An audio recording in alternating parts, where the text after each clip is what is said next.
juiz, quando vê uns litígios de condomínio sem pé, sem cabeça, acho que aquilo dá uma raiva, porque o judiciário já assim, está lá abarrotado de coisas importantes. De extrema importância. Aí vem um litígio bobo, pura pecuinha, e questão que fica totalmente na narrativa. Poderia lá. ter sido evitado. Jailma, você tem tanto razão que a primeira vez que eu fui como testemunha, eu estou falando coisa de 30 e poucos anos atrás, era uma ação de relacionamento entre condôminos, sem pé, sem cabeça, sentado, né? Ali, eu fui como testemunha, estou lá esperando, o juiz pegou isso aconteceu comigo, ninguém me contou, pegou a peça, olhou, falou para os advogados, vocês se retirem, se componham, porque nem o judiciário, nem esse magistrado está aqui para perder tempo com questão de não sei a expressão que ele usou. Sim, sim. E deu uma bronca em todo mundo. Olha, não é um absurdo? Eu acho que ele pega a peça e vê ele fala assim, não é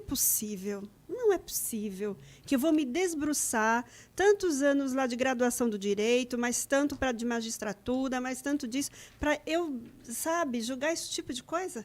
Mas hoje, então, aí eu vou voltar naquilo que dá uma indignação, né? Você tem... Por isso é importante o papel de um síndico preparado. Sim. Porque também o síndico tinha mania, manda para advogado. Sim.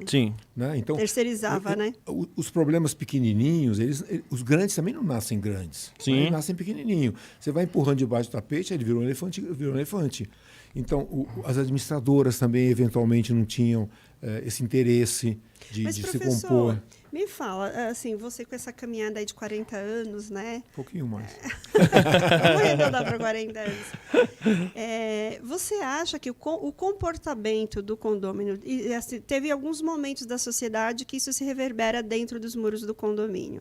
Você pegou, inclusive, um momento que saiu da ditadura, né?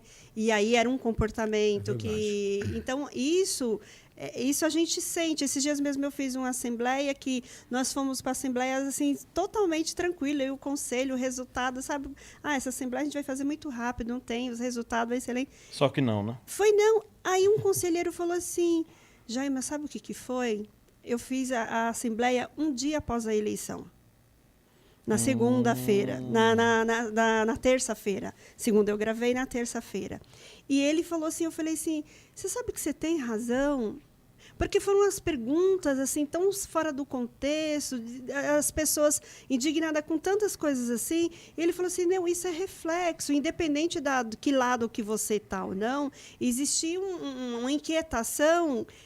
E o condomínio super zen, super tranquilo, e não era com a gente da gestão, ele estava questionando de verdade coisas que não tinha sentido, e ele fez essa leitura. Eu achei a leitura muito interessante. Mas voltando aqui para o nosso ponto, acho que você atravessou também momentos de mudança de comportamento, gerações, a gente vê gerações que eram crianças e que hoje são adultos, pessoas que eram adultos, que já estão na terceira idade, você atravessou tudo isso, isso é mudança de comportamento, né? Mas, assim, você acha que hoje está mais difícil falar com o condômino? Como você bem colocou, você falou uma frase muito boa, a assembleia é uma arte, né? Então, eu tenho um posicionamento um pouquinho diferente. Eu acho que está, sim, um pouco mais difícil. Apesar, a gente na época da ditadura, a gente tinha a mania de obedecer com o que vinha de cima. Sim. Né? Era isso. Então isso é uma outra questão. Não se questionava então, você nada, não se questionava, você não sabia com quem estava falando. Mas eu acho assim, eu vou dar um contraponto para você. No Brasil, só notícia ruim da Ibope. Né? Infelizmente. Então, eu sou uma pessoa que, se eu fizer as contas, devo ter feito, sei lá, 4.000, 5.000 assembleias. Uma grande parte das assembleias foram tranquilas. Só que o que marca são aquelas que não são tranquilas. E eu tenho uma teoria. Né? E dói, e te machuca. Tira né? sono. Agora, quantas eu fui despreparado? Quantas eu deixei de saber que momento... Porque a gente que é um órgão de fora, que é um profissional remunerado, a gente tem que levar em conta que ele mora um ser humano e tem histórias de vida lá dentro. A segunda geração, a terceira geração, a gente está chegando de fora. Então, eu vou perguntar para você como síndica, por que você tem que se relacionar com essas pessoas só em assembleia? Por que você não pode fazer uma prévia? Antes, né?